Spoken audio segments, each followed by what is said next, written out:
Hello, everyone. My name is Jacob Woodard, and I'm going to be talking about my Sprint 2 project implementation over the past 2 weeks.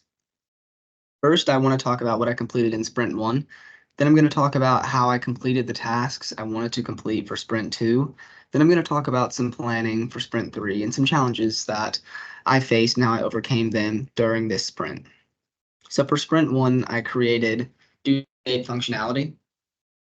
Essentially, if someone created a task, they could set a due date for it, and it would say overdue in this amount of days or due in this amount of days. So I was really pleased with that. So moving on to Sprint 2, what I wanted to create was an assigner option. Let's say a college student has a couple of homework assignments they want to complete.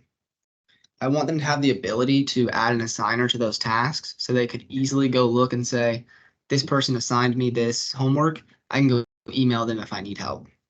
Further, I wanted to create a super nice background and get a nice feel for my web application. And I actually finished both of these tasks in the first week of doing this sprint. So I started to do something else. What I started to do was create task groups. So grouping things based off the task. For example, let's say I have math homework, science homework, and history homework. Basically, you can make that task group called homework. And so then when you go to the search bar, you could type in homework and all like math, science, and history will show up, showing that that's what you have in the homework task group. So let's go ahead and dive in and show you how I did all these things. Let's start with assignee. So right here, I created the assignee functionality. What I did is I added it to my class task in models.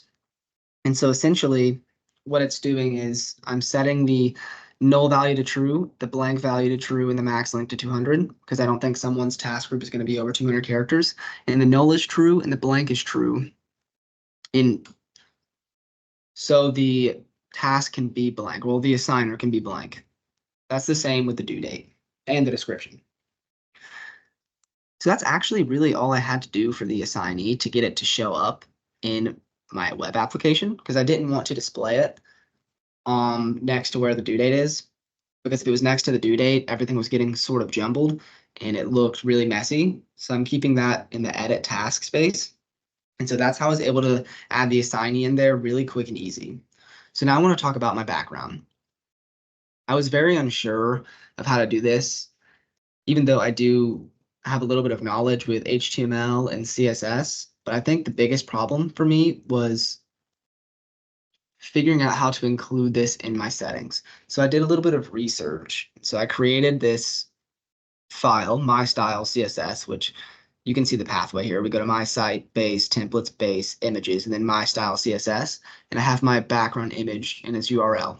And I put those in the same folder. As you can see over here, we have images and we have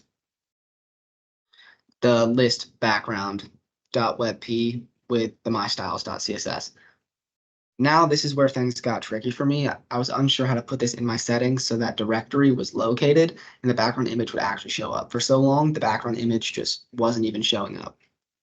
If we go to my settings, we can see here, I went to static files, DIRs, and created this base directory, base templates, base images, so that I could find that directory and actually upload that static file onto my web application. That took quite a couple of days. It was very difficult for me to figure out for just a few simple lines of code. So I was very glad to actually figure that out.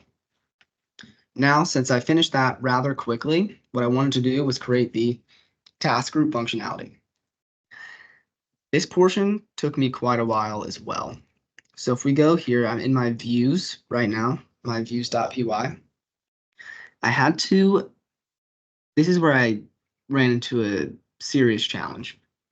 We come down here to my class task list. This is where I have my search input functionality. And so what I originally had was we had the search input here, where we have our search area where you can type things into. And we're saying if search isn't empty, we're going to look through our tasks and we're going to filter based off of the title and what the first letter is. So that's what I had originally, but I wanted to now filter based off the title and our task group so that you can search based off of the title of the task and find a specific task you're looking for, or you can filter based off task groups. And so when I was originally trying to do this, I would have title starts with equal search input, and I would have like a comma here, and I would have task group double underscore starts with equal search input. When I was doing that, I wasn't getting an error, but when I would go to my web application, it just wouldn't work. So what I had to do, which took a lot of research, was import Q into my views, which is query set. So essentially, I'm assigning title and task group each to a query set. So I can filter by multiple criteria now by putting them in those query sets. And now that they're in those query sets, it's going to say, we have this query set that's going to be searching for the title and what it starts with, or that's what that divider is right here. It's going to say, or we're going to search based off of the task group and what it starts with. And so that was how I implemented the coding portion to this assignment.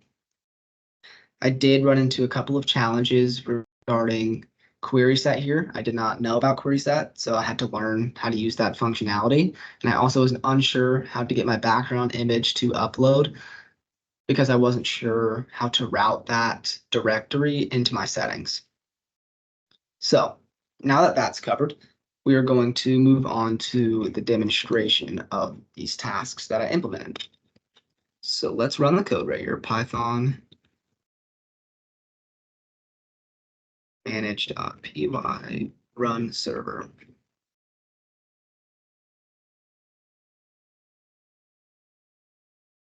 Okay, this looks a lot different than my last to-do list. Well, not a lot different. The background looks a lot different. It was pink with some blue lines and just white in the background. So we changed the styling here a little bit. I actually did want to mention that. So I'm going to go back really quick and go over some of that. So I went to my main HTML. This is where I have all of my styling. There's a lot of it. I won't go through each specific line because that would take a really long time. But I had to go and change a bunch of different colors within my CSS code to get it to show up as brown or tannish and match it with the background. So that took a little while for me to figure out how to do that and get the exact color gradients down, but we figured the color gradients out and we got our to-do list to match our background. So as we can see here, we have quite a few tasks already loaded in here. So let's say we click on, we'll use math. So we have our title, math, we have our description, complete, due date, then we have assignee. So I could say, Dr. Smith assigned me math homework. We click submit. See, it doesn't show up here because it's going to get all clustered, but if I go into math homework, Dr. Smith stays there, doesn't leave.